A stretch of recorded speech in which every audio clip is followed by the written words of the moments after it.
That said, let's jump into this episode at number 10, marriage is based on love. So marriage is seen as a religious and social contract that promotes chastity and morality in the religion of Islam.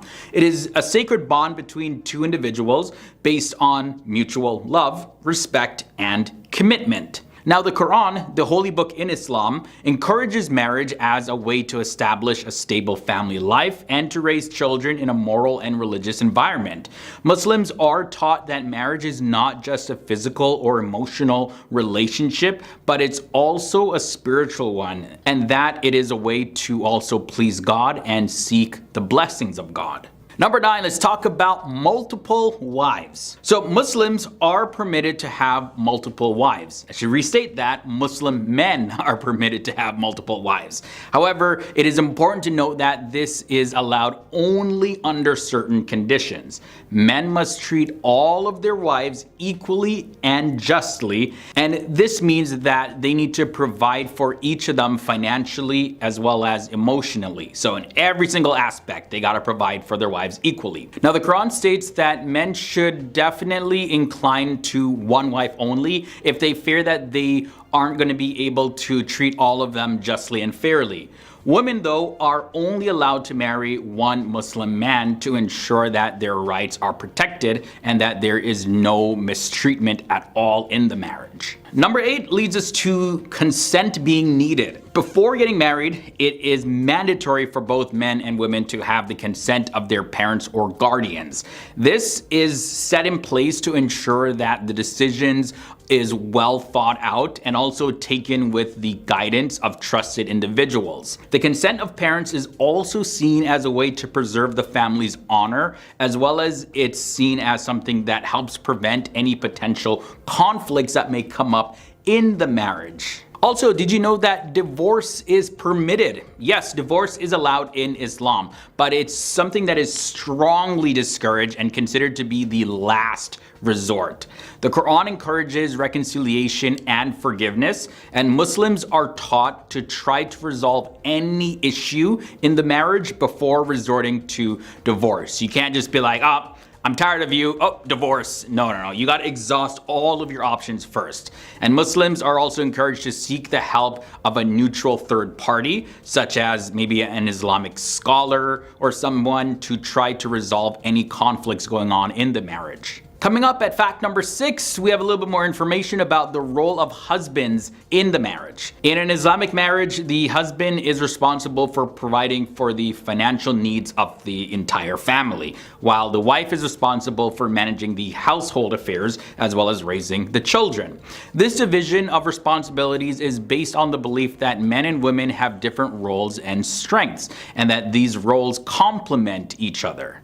And moving on to fact number 5, let's talk about the marriage ceremony. Islamic marriage ceremonies typically include the signing of a marriage contract and the recitation of prayers in Arabic. Now, the marriage contract, called the nikah, outlines the rights and responsibilities of both parties and is considered a very integral part of the marriage ceremony. Also, the prayers, which are recited by an Islamic scholar, are meant to ask for God's blessing on the couple and their marriage. So even if the couple is married outside of a Muslim country, they may have to go through the process of the laws of the land to get married in their country, but also need to perform a nikah if they are Muslim. So usually the couple puts them all together in one ceremony, but either way, the two are seen as separate and distinct. This way they can honor their commitment to their religion as well as a commitment to the laws of the country that they live in. In at the number 4 spot,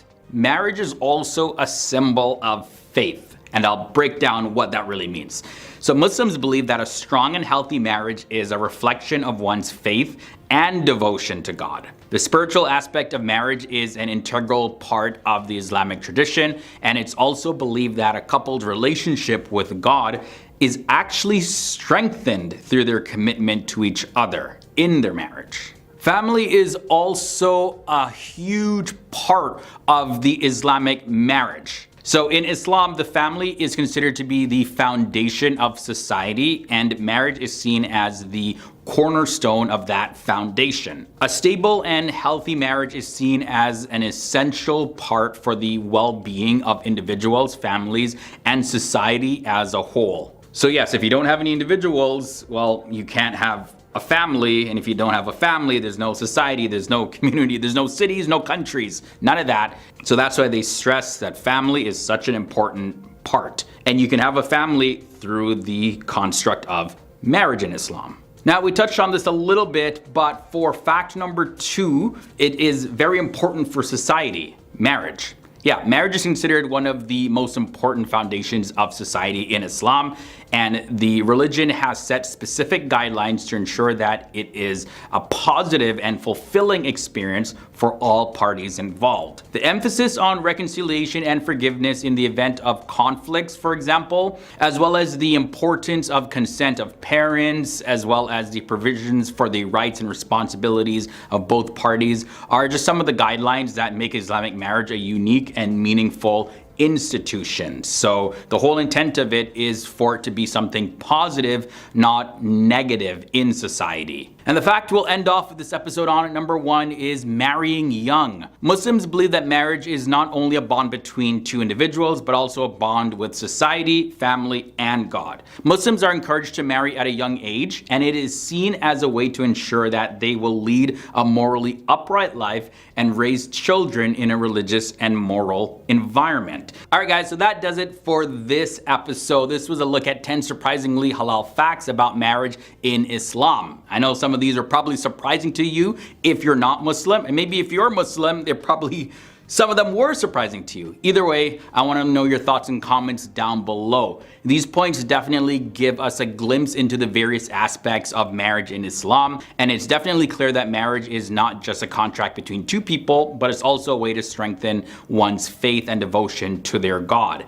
It's a bond that shapes the Muslim community and promotes strong, healthy relationships. Overall, marriage in Islam is definitely a vital and meaningful institution that is deeply ingrained in the Muslim culture and religion. At number 10, we have Forex trading. There is no question that currency exchange is permissible in Islam as long as there is no interest charges added both ways and that the exchanger has a valid reason to anticipate a probable profit based upon any analysis that they've done rather than just relying on strictly gambling. It's reported that the Prophet Muhammad in the Hadith said these words: "Gold for gold, silver for silver, wheat for wheat, barley for barley, dates for dates, salt for salt, like for like, same for same, hand to hand. If the types are different, then sell however you like, so long as it is hand to hand." At number 9, we have the halal thing of marrying up to 4 women in Islam. Traditional Sunni and Shia Islamic marital jurisprudence allow Muslim men to be married to multiple women, which is a practice known as polygyny and polygamy. And this total is up to having 4 of these partners at a time. Why does Islam allow men to marry 4 wives? What is the wisdom behind it? Why? There are certain rules that needs to be applied for this to happen, but it is still considered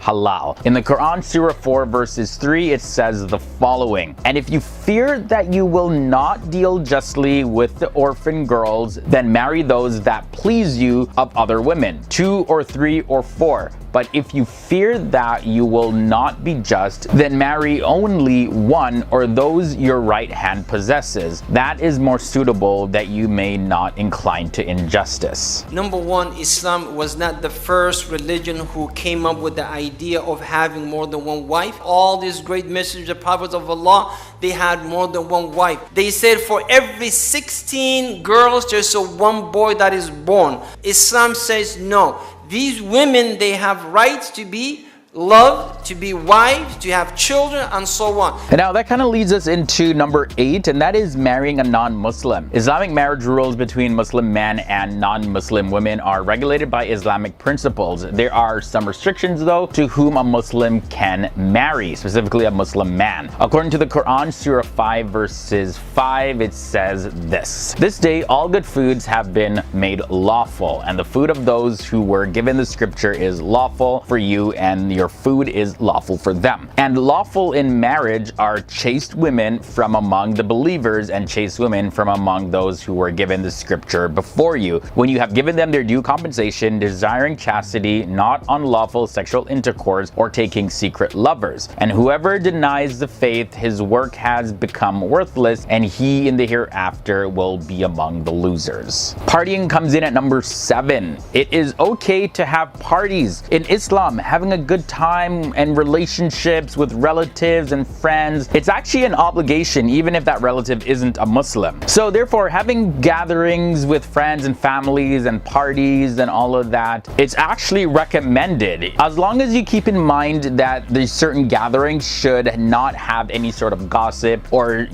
things that humiliate other people, or the use of bad words, or other things that are prohibited in Islam. Let's talk about beautifying for your husband or wife next. Both men and women are at certain times required to appear in the way that looks pleasant for their life partner, especially when they're alone in their private moments. It is considered to be a great merit for a woman to put on her makeup, wear jewelry and perfume to really charm and please her husband, and it's also a great merit for a man to keep himself well groomed, well dressed, and all of that in a way to gratify his wife. But the Quran does put some guidelines to this, and that is found in Surah 24 verses 31, and that says, "And tell the believing women to reduce some of their vision and guard their private parts, and not expose their adornment except that which necessarily appears thereof, and to wrap a portion of their head covers over their chests, and do not expose their adornment except to their husbands." Then the Quran does go on to list certain close relatives who a woman can be seen beautified in the presence of. Next up at number 5, we're going to look at traveling and camping. Now, the Prophet Muhammad has been recorded to have said these words: "Travel so that you stay fine and healthy." So going out in nature and parks and camping grounds, even traveling far distances in other cities and spending time overnight in nature actually can really help change your mood. There's a lot of lessons that you can learn out in nature, as well as it can help strengthen a believer's relationship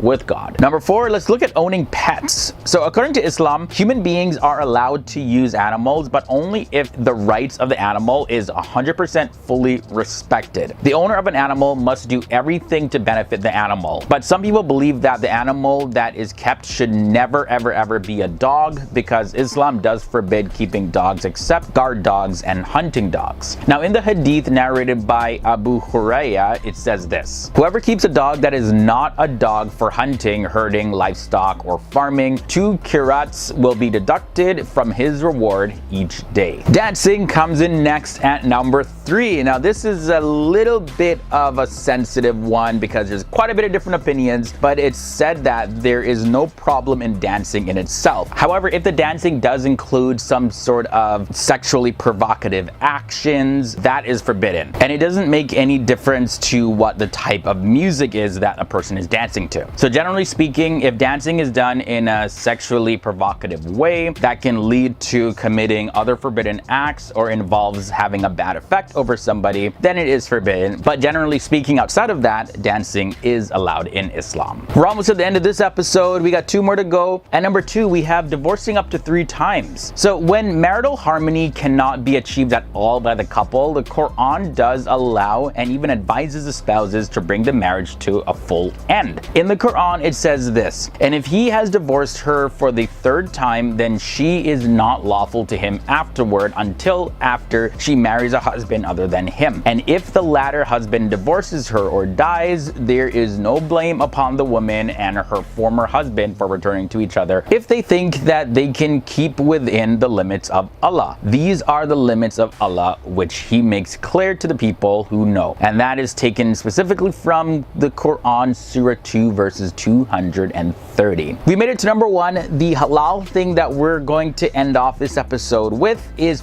praying in other worship houses. So not many people know this. Well, when I say not many people, I'm talking about people that aren't necessarily familiar with the religion of Islam. But did you know that Muslims can pray anywhere? Although it is recommended to pray with others in a mosque, but it is permissible to pray in the house of worship for Christians, for example, or anyone else who does not follow the religion of Islam, because the general meaning of the words of the Prophet Muhammad is this: the earth has been made for a place of prostration and a means of purification. So wherever a man of my ummah is, when the time for prayer comes, let him pray. And that's in the hadith narrated by Al-Bukhari, number 323. We start off at number 10, having pets. As a general Islamic ruling, animals that are harmful by nature are not permissible to be kept as pets, like snakes and scorpions and other animals like that.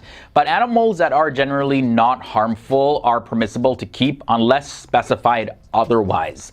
Muslims in the past have had non-predatory birds and pigeons as pets, as well as guinea pigs and hamsters are generally non-harmful animals. So domesticating these type of animals as pets will not be considered haram. And what a lot of Muslims do is that they have a separate place of prayer in their home, just so that the pets aren't mingling in their prayer space. For number 9, we look at swearing. Now, swearing is considered an immoral act, and although it's not considered haram, it is disliked and frowned upon. In the hadith, Bukhari and Muslim, it states that Ibn Masud narrated that the Prophet Muhammad said these words: swearing to a Muslim is a debauchery and an immoral act, and killing a Muslim is an act of kufr. So you see, such behavior like swearing contradicts the complete faith of a person who does so. Also, Ibn Masud narrated that the Prophet Muhammad said these words: a Muslim is not a person who slanders, curses, speaks obscene words, or is abusive.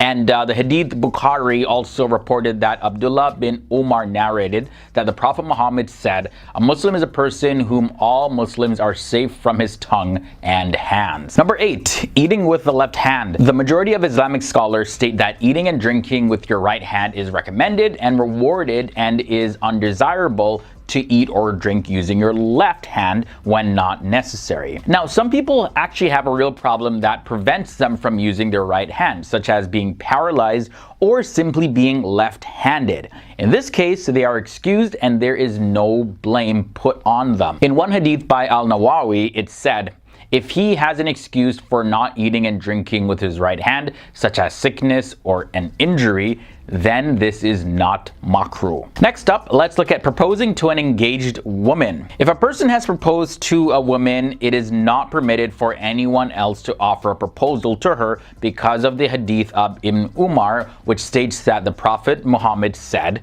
no man should offer a proposal or marriage over the proposal of his brother until the first one gives up or gives him permission. Now, Al-Tirmidhi reported that the meaning of this hadith is this: if a man proposes to a woman and she likes him and she accepts a proposal, no one else should propose to her after that. But if he, the second man, does not know that she liked and accepted that proposal, well, then there's nothing wrong with his proposing to her. Number 6 takes us to smoking. Scholars all over the world, they differ on which word is used to rule out cigarettes. Is it haram? Is it makruh? Is it permissible? Some say it is absolutely haram because it is a slow method of killing yourself, which is haram in Islam, as well as for other reasons relating to health and the odor that it emits and how it interferes with other people. But generally speaking, the best opinion regarding smoking is that it is makruh or disliked, since there is not enough evidence to say that smoking is haram. And makruh, by the way, like I mentioned in part 1, is a disliked act that is very close to haram, but not necessarily haram. Number 5, we have vegetable glycerin, also known as glycerol. It's used in food products as well as pharmaceuticals and cosmetics. As a food additive, glycerin has several different purposes. It's used for retaining moisture and extending product shelf life, and it gives certain products like granola bars, cookies, and candies, and ice cream a creamy texture. You can find it in canned, frozen, and processed dried fruits, and this is used to prevent them from drying out. Whether it's fruits or vegetables, it stops it from drying out. Glycerin can come from animals and plants. And animal glycerin is considered to be mashbu, meaning it is unclear if the food is halal or haram. So it's unclear whether or not animal-derived glycerin is halal or not. However, synthetic glycerin and vegetable-sourced glycerin considered completely halal. Next up, let's look at vegetable emulsifiers. Emulsifiers are used as food additives to aid admissible liquids, which are liquids that can't combine and mix together, like in the case of water and oil. And this helps it form a stable mixture. They are used in baking food products as well as salad dressings and certain snacks in order to prolong their shelf life and improve their overall taste and appearance. The most popular emulsifiers are MAG and DAG, which are considered halal when derived from plant-based sources. From there, we look at enzymes. Now, enzymes are naturally found in living organisms. They speed up specific reactions in these organisms while producing a few byproducts. Now, the food industry, of course, has taken advantage of enzymes in order to cut down on food production cost, food production time. They limit waste with this, as well as improve texture and taste, among other uses. With bioengineering, microbial enzymes as well as animal enzymes are being produced. And bioengineered enzymes are more compatible with halal food production since they are easier to control. Here's another big one. Sugar alcohol comes in at number 2. When you read the labels of sugar-free candy, you probably see certain ingredients like sorbitol and maltitol, which are a type of sugar alcohol. Now, sugar alcohols are modified carbohydrates. Now, they occur naturally in plants and are mostly manufactured from sugar and starch, and they are used in sugar substitutes in many sugar-free or low-sugar foods. They're found in chewing gums, protein bars, as well as pudding, and they're put in there in order for the food to still taste sweet without adding any sugar to them. But here's the thing, they do not contain alcohol, ethanol, but they fall into that class because, like all compounds in this class on a chemistry level, sugar alcohol contains a hydroxyl group. But they are halal and have been approved in many Muslim countries. We end this episode off with wine vinegar. Vinegars are made from a pure substance which converts into an alcoholic base. The alcoholic base within itself is haram to consume, but once it transforms into vinegar, it becomes halal. Now, why is this? Well, the making of wine vinegar involves a double fermentation process where the vinegar first undergoes fermentation into a wine-like alcoholic liquid and then turns into vinegar, which is non-alcoholic. So according to Islamic law, this process through which wine changes to vinegar is referred to as inqilab, and that means change, which makes it halal. However, if the vinegar is converted directly from a wine distillery or other alcoholic beverage companies, then it would be haram. Now, this is based on a hadith of Anas bin Malik that says, I asked the Messenger of Allah, can wine be used for vinegar? He said no. And that's found in Sahih Jami al-Tirmidhi 1294. And then there's another hadith that says, Umar said, there is nothing wrong with a man buying vinegar from the people of the book if they sell it, so long as he knows that they did not deliberately process it from wine. And that's found in Al-Mughni 8330. So that's the big thing. If it was just made into alcohol and then afterwards changed into vinegar, then no, it's haram. But if the process of making it to vinegar, there's going to be a time where it was alcoholic, but then it fully changed into non-alcoholic, then it's completely halal. Delaying the Asr prayer. This is the afternoon prayer in Islam, and it was narrated in the hadith by Anas that the Prophet Muhammad said this: if any one of you forgets a prayer or sleeps and misses it, then let him pray it whenever he remembers it. And this is found in the Hadith al-Bukhari and Muslim.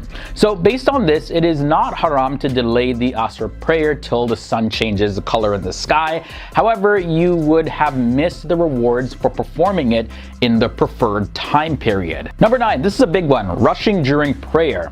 The ruling on this is that if reading fast makes you not articulate the words properly and or changes the meaning of the verses that you're reciting during the salat or prayer, then the prayer will be invalid.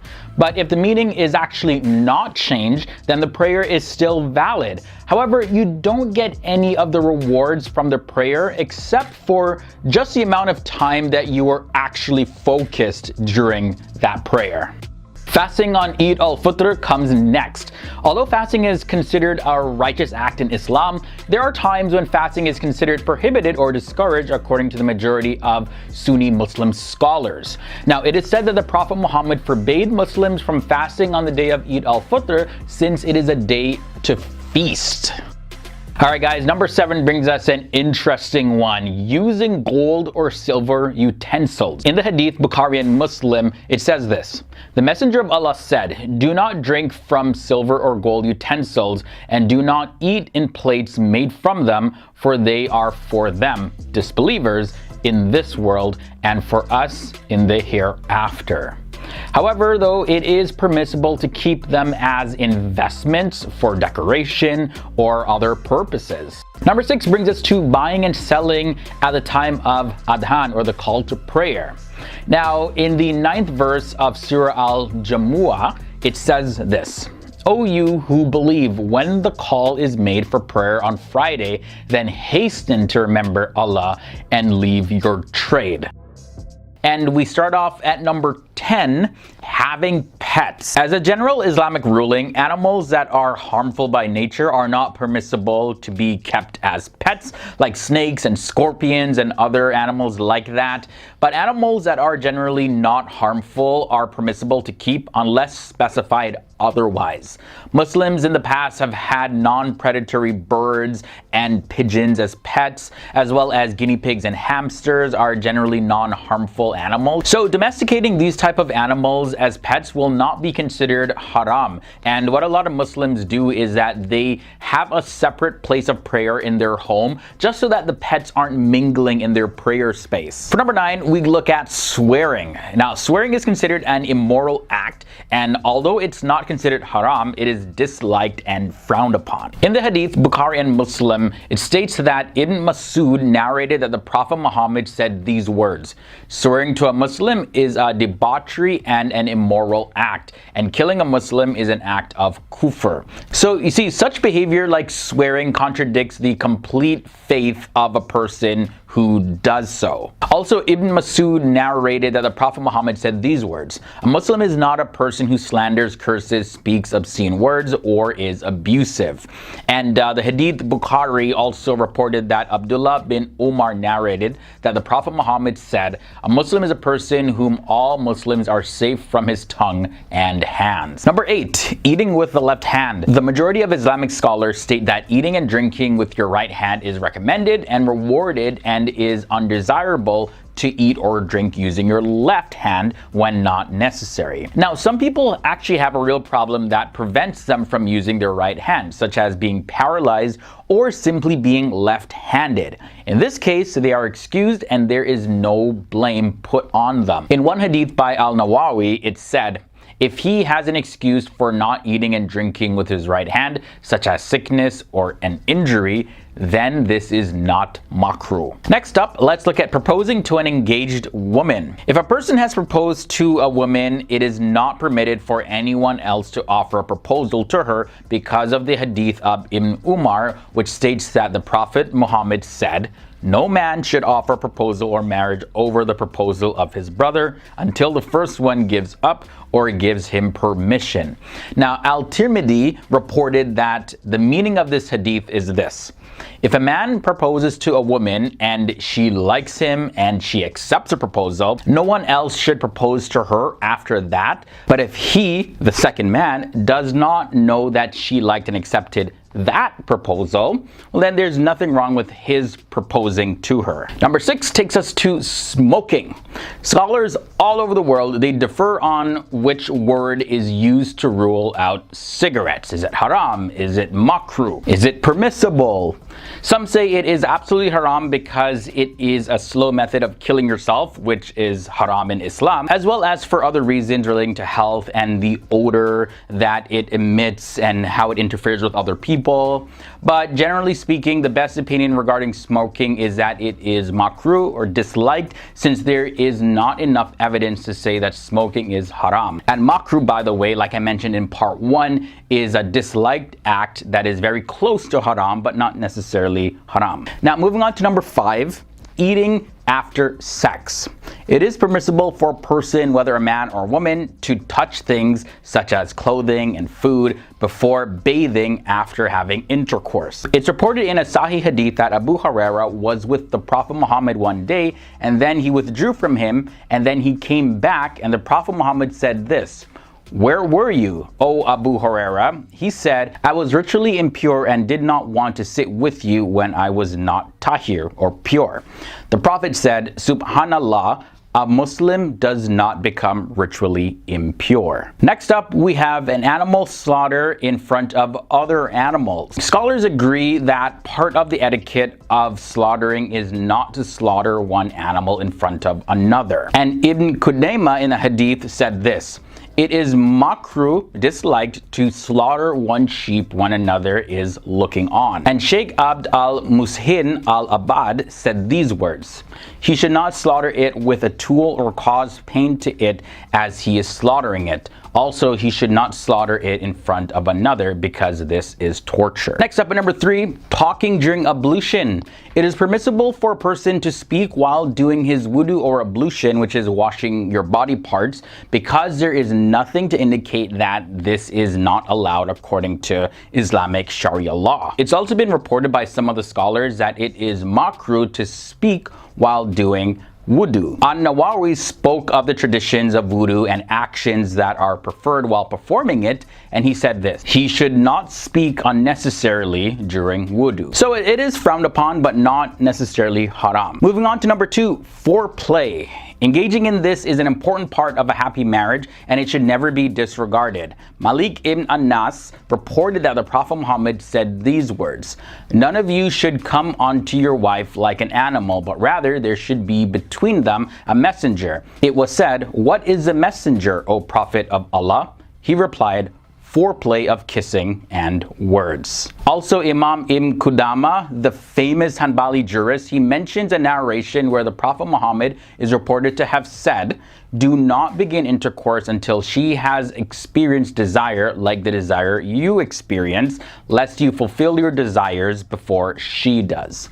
And not only did Prophet Muhammad encourage foreplay, but he himself engaged in it with his wives. And we end this episode off at number 1, divorce. Although it is not encouraged, most Muslims agree that divorce is permitted if a marriage has broken down, and generally Muslims are permitted to remarry if they so wish.